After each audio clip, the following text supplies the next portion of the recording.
Hey there everybody and welcome to Afrobeat. Today we're plunging headfirst into the dynamic world of Brazilian mining, but not in the Amazon, no, we're going across the ocean to Africa. It's a story of globalization, of resources, and of the complex relationship between developed and developing economies. A story that often gets buried under piles of iron ore and bauxite. We tend to think of mining as purely extractive, and while that's certainly part of it, there's a whole lot more going on beneath the surface. Our first stop takes us to Mozambique, a southeastern African nation with a long Indian Ocean coastline. It's here we find Vale, a Brazilian mining behemoth, making serious moves in the Moatize coal and iron ore mines. Now Vale's been in Mozambique since 2007, and they haven't exactly been shy about investing. We're talking over $15 billion poured into the country's mining sector. Now, before you say it, I know what you're thinking. A giant corporation swooping in to exploit a nation's resources.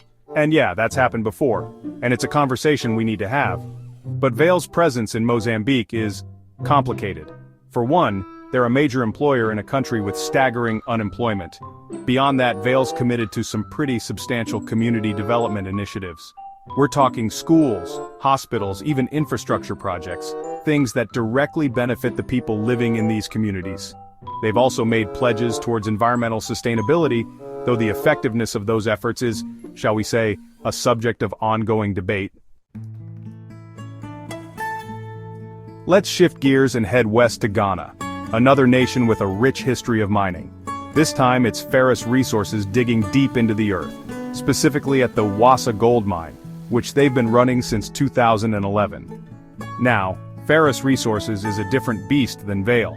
They're smaller, more focused, and they've really hung their hat on this whole sustainability thing. We're talking minimizing their environmental impact, using renewable energy sources whenever possible, and get this, actually partnering with local communities and businesses.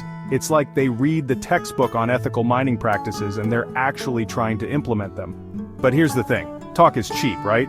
So, how do Ferrous Resources' actions measure up to their words? Well, that's the million-dollar question, isn't it? There's evidence to suggest they're making a real effort, but it's an ongoing process, and the jury's still out on just how much of a difference they're making in the long run. Chapter 3. Our next stop takes us to the land of diamonds, South Africa, where Anglo-American Brazil, formerly known as De Beers Brazil, has been a major player for over a century. That's right, we're talking about the company that basically built the South African diamond industry. Now, diamonds are a touchy subject. They're beautiful, sure, but their history is intertwined with colonialism, exploitation, and some seriously shady business practices. So where does Anglo-American Brazil fit into all of this? Well, they're acutely aware of the baggage that comes with diamond mining, and they've made a big deal about their commitment to responsible mining.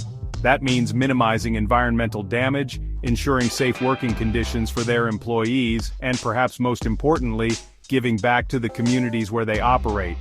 They've invested over $1 billion in South Africa, and they've implemented a bunch of programs aimed at supporting education, healthcare, and economic development. Chapter 4. Hold on tight because we're jetting off to Guinea, a West African nation that's practically swimming in bauxite, the main ingredient in aluminum. And who's there to dig it up? None other than MMX Minerals, formerly a subsidiary of, you guessed it, Vale. Now, MMX has been in Guinea since 2010, and their flagship project is the Alegria mine, a massive operation that's been both praised and criticized. On the one hand, MMX has poured a ton of money into Guinea, creating jobs and boosting the local economy. They've also made headlines for building a hydroelectric power plant, which on paper, sounds like a win for sustainable development. But here's the catch. MMX has faced accusations of land grabbing, environmental damage, and not doing enough to support the communities affected by their mining activities. Chapter 5.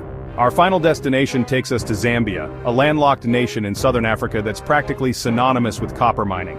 And guess who's leading the charge? You've got it, it's Vale again, this time through their subsidiary CVRD. Now CVRD's been operating in Zambia since 2007, and they've sunk over $10 billion into the Konkala copper and cobalt mine, one of the largest in the world. As you might expect, CVRD's presence in Zambia has been a mixed bag. On the one hand, they've created thousands of jobs and contributed significantly to the country's GDP. They've also invested in community development projects, building schools, clinics, and even providing access to clean water. But on the other hand, CVRD has faced criticism for their environmental record, labor practices, and the whole foreign company extracting a nation's resources thing. So, there you have it, a whirlwind tour of Brazilian mining in Africa. It's a complex issue with no easy answers, and it's something we'll definitely be revisiting in future videos. But for now, I want to hear from you.